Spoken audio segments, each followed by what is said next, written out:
Hello guys, welcome back to my channel. In this video, we're gonna go through a rundown of what's gonna happen in the Demon Slayer Mugen Train or Affinity Train movie, which came out Japan October 16th. Okay, so I'm gonna give a spoiler and a non-spoiler one. So do the non-spoiler like review first, and then the spoiler one afterwards.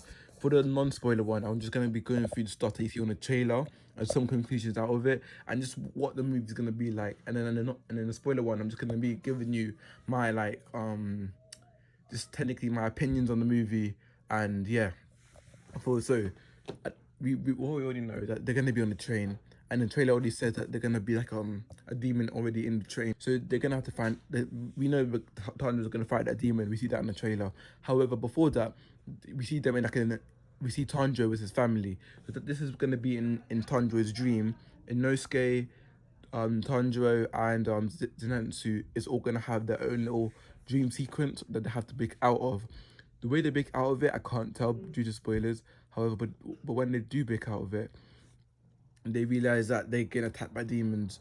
And then Rengoku, which is also in the train that you can see in the end of episode 24 in the anime, is also there, and he gets out of it as well. So now they have to fight this demon and find this demon on the train that you can see that on the trailer.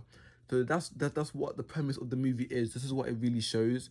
And yeah, Nezuko is the only one which isn't infected, I believe, and tries to wake Tanjiro up, which we're gonna see in the movie. So yeah, so we see that Tanjiro does find the demon on top of the train, and we realize that the train is actually a demon itself, kind of, that we can see in the trailer as well, with all the CGI blob things, which it's not really, I'm not really a massive fan of that, but it is ufotable. They love doing CG 3D rendering and along with 2D animation like that, so I'm used to it. And yeah, so anyway, that now Denetsu, Inosuke all wake up and they have to fight the demons on the train and everything. So when Tanjiro fights the demon, but if you look closely in the trailer, there's a shot where the train actually stops and there's fire everywhere. That, so we of course know that stuff is also going to happen after this fight.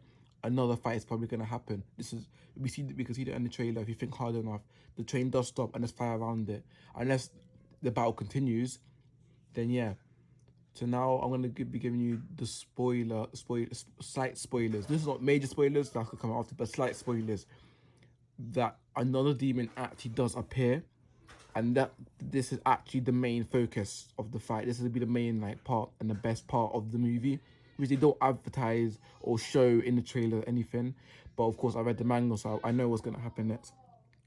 But this is gonna be the main focus of the movie actually, and the main fight after the first fight. So now for the spoiler warning, Rengoku does fight this demon, and I watched some clips of it that I saw on YouTube, and the fight is pretty good for ufotable. That's a pretty good fight. Around, it's Rengoku versus Asuka, which I know everyone's gonna hate, but his backstory, oh my gosh, his backstory is really sad. It's one of the only backstories that made me tear when reading it. Anyway, they do fight.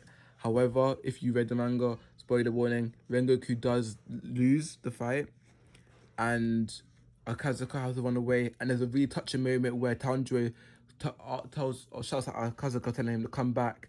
But then Akazuka's wondering that doesn't Tanjiro know that he's a demon, and it's turning morning. So of course in the Demon Slayer universe, when it turns morning, demons have to hide from the sunlight. So Akazuka runs away, and Tanjiro screams after him. But what Akazuka escapes. And then we see a sad moment where Rengoku dies, and he talks about his mother and everything, which is a really sad moment. Along with that, Lisa, a singer from which sings most anime openings, like Sword Art Online anime openings. Yeah, she has a new song which comes at the end of it, which you can find on YouTube actually, which is really good. For the fight itself, I'm not a massive fan of the parts I've seen. I'm not really a massive fan of it. It doesn't really seem like a final fight, because this is because Ufotable had to stick with the source material so much that they couldn't really experiment with, like, for example, Fate staying at Heavenfield. They could experiment with the fight. Like Berserker versus Saber also is, I personally believe, is still better than Rengoku versus Akazuka, just because by the sheer scale of the destruction and the amount of just effects that was there. Even Archer versus that weird which we find out is Sakura.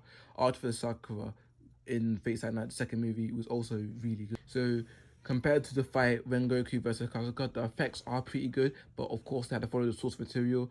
But the fight altogether was good. It was a fine fight. It's, I don't know, it's not as good as, for example, the Dragon Ball Broly fight, where Gogeta versus Broly. That fight was, I personally believe, was way better than this one. But I'm not saying the fight is bad. And the fight is pretty good. I did enjoy the fight, and and I'm watching it from a webcam. The leaks I saw from a webcam, so of course it's not going to be as good as when I'm actually going to see in cinema 2021. But just seeing, I was just seeing how they like storyboarded it and like how they fought compared to all the other ufotable works. It just didn't. It wasn't as good, but it really does follow the source material really well. So if you want to, if you read the manga, it really does follow the manga, and UFO tries his best to make to add glory to the manga as much as possible. They try to try because manga's only the movie only covers 16 chapters of the manga, and they had to follow those 16 chapters in this movie. So Ufotable couldn't add filler or add extra fights. They had to follow what they did. And yeah, but season two of the what's called Red Light District arc is probably gonna be really good, and I'm really excited for it. So yeah, so those are my thoughts on the Demon Slayer Mugen Train movie and manga, and just what's gonna cover through. Thank you for watching.